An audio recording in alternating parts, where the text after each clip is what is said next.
নমস্কার বন্ধুরা, যে যেখান থেকে আমার ভিডিওটি দেখছেন, আশা করি সবাই ভালো আছেন, সুস্থ আছেন।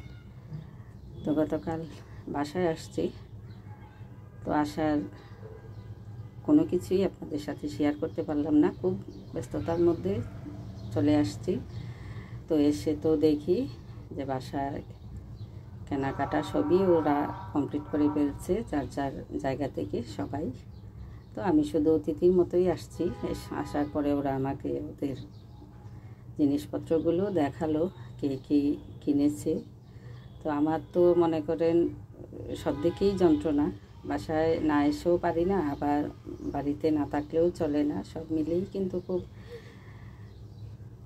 এই যে অসুবিধার মধ্যেই আছি আমি। কারণ ওদের খুশিটা ওই উপভোগ করতেই কিন্তু আমার আসতে হলো, নয়তো পূজার পরেই আসতাম।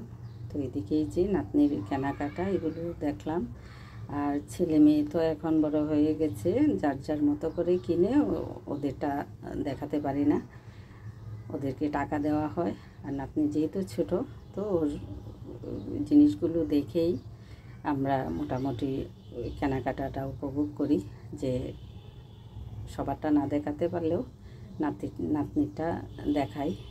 তো নাতনির একে একে অনেকগুলো জামা কেনা হয়েছে, তো সবগুলো কেনাকাটায় ঢাকা থেকেই করে পাঠিয়েছে মেয়েরা, ওরাই সব সময় কিনে পাঠায়।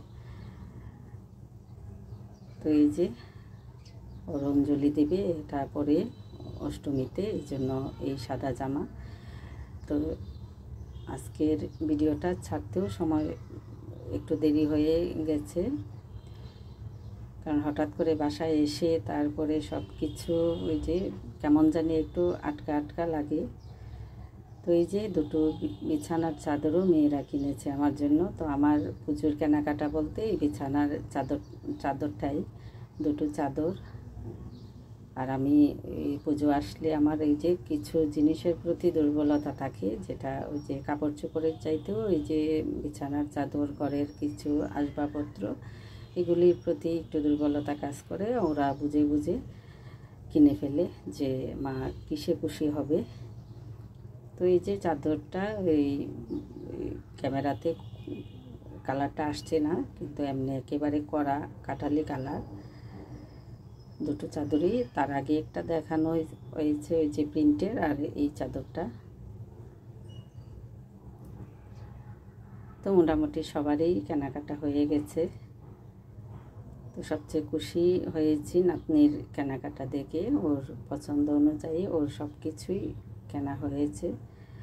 তো এইদিকে এই যে আড়ং থেকে কেনাকাটা করেছে, তো 4টা ব্যাগও ওখান থেকেই কিনা হয়েছে। অনেক সময় দেখা যায় না যে বড় ব্যাগ সব সময় চলা যায় না বড় ব্যাগ নিয়ে, তো ছোট ব্যাগ থাকলে তো যার যখন যেটা মন চায় ওটা নিয়ে যেতে পারে, এই জন্য একসাথে কেনা।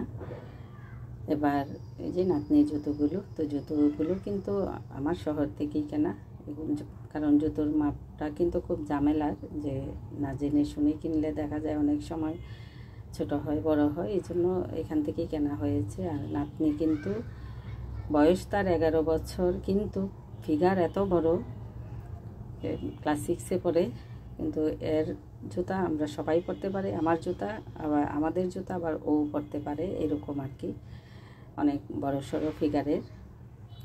আর এদিকে এই যে বড় মেয়ে দুটো ওড়না কিনেছে আমার জন্য, তো মিক্সির সাথে পরার কেনার দরকার এতটা পড়ে না, কারণ ওদের যে জামার সাথে ওড়নাগুলো থাকে এগুলো তো অনেকগুলো থেকে যায়, তারপরে ও শখ করে কিনেছে।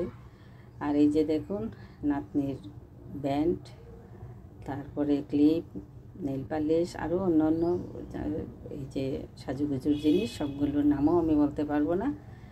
তো এগুলো সব আমার জন্য রেখে দিছে, যে আমি আসলে পরে দেখাবে আমাকে। তো আমাকে যেহেতু দেখাচ্ছে, তো ভাবলাম যে একটু ভিডিও করে আপনাদের সাথে শেয়ার করি, কারণ আমার চ্যানেল তো এমনিতেই 12টা বেজে গেছে। এখন দেখি আস্তে আস্তে ওটাকে তুলতে পারি কি না, কারণ যেহেতু সময় দিতে পারি না, তো অন্যকে দোষ দিয়ে লাভ নেই। তো যেহেতু বাসায় আসছি, এখন চেষ্টা করব যে প্রতিদিনের মতো একটু আধটু যাই দেখাই, আপনাদের সাথে শেয়ার করব। তো এই যে নাতনির জিনিসপত্র দিয়েই আজকের ভিডিওটা শেষ করব। কত সাজুগুজু, যেগুলো নামও বলতে পারি না, তো এগুলো সবই তার লাগে একটু একটু করে। খুব একটা দেয় না, কিন্তু কিনতে খুব মানে ইচ্ছে হয় তার। তো এখন আসছি, আমার কাজের মাসি কয়টা শাড়ি পেল এটা দেখাতে। আমার যত আত্মীয় স্বজন আছে আর আশপাশ যারা আছে, প্রতি বছর মাসিকে 7 থেকে 8টা শাড়ি দেয়, প্রত্যেকেই দেয়। যারা আমার সাথে উঠা বসা করে ওরাও দেয়। তো সব মিলিয়েই কিন্তু অনেকগুলো শাড়ি মাসির হয়েছে।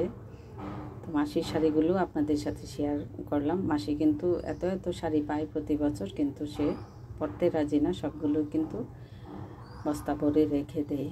অনেক বকাঝকা করি, তারপরেও কিন্তু ও ওর মতো করেই চলে, নতুন শাড়ি পরতে চায় না। তো এখানে 7টা শাড়ি এক এক করে সবগুলোই কিন্তু মেয়ে দেখাচ্ছে। আর দুটো ব্লাউজের কাপড়, একটা এই যে পেটিকোটের কাপড়। শাড়িগুলো দেখুন কি সুন্দর রঙগুলো।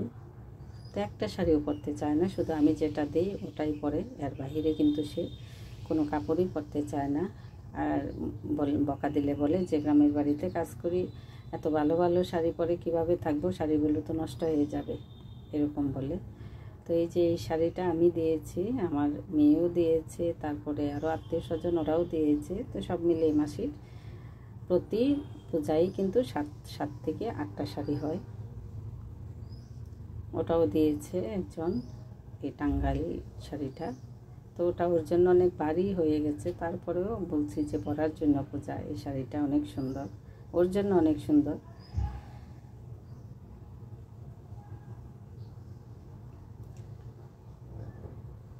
তো মাসি অনেক খুশি হয় পুজোয় 7-8টা শাড়ি পেয়ে। এই যে একটা শাড়ি, কালারগুলো সবগুলোই সুন্দর। তো সব কিছুই আপনাদের সাথে শেয়ার করলাম একটু একটু করে। তো ব্লাউজের কাপড়, এই যে আমি একটা পেটিকোটের কাপড় দিয়েছি, আর দুটো ব্লাউজের কাপড় আমি একটা দিয়েছে। এই আপনাদেরকে একদিন আমি মাসির সবগুলো শাড়ি দেখাবো, আর ব্লাউজ আর ছায়া গনেও শেষ করতে পারবেন না, এত শাড়ি, এত ব্লাউজ, এত মানে পেটিকোট তার। এই যে একে একে সবগুলো শাড়ি দেখানো শেষ হয়ে গেছে।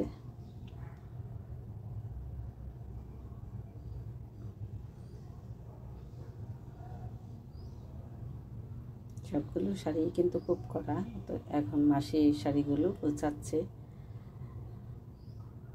তো গুছিয়ে তারপরে তার যে বস্তা আছে ওখানে রেখে দিবে।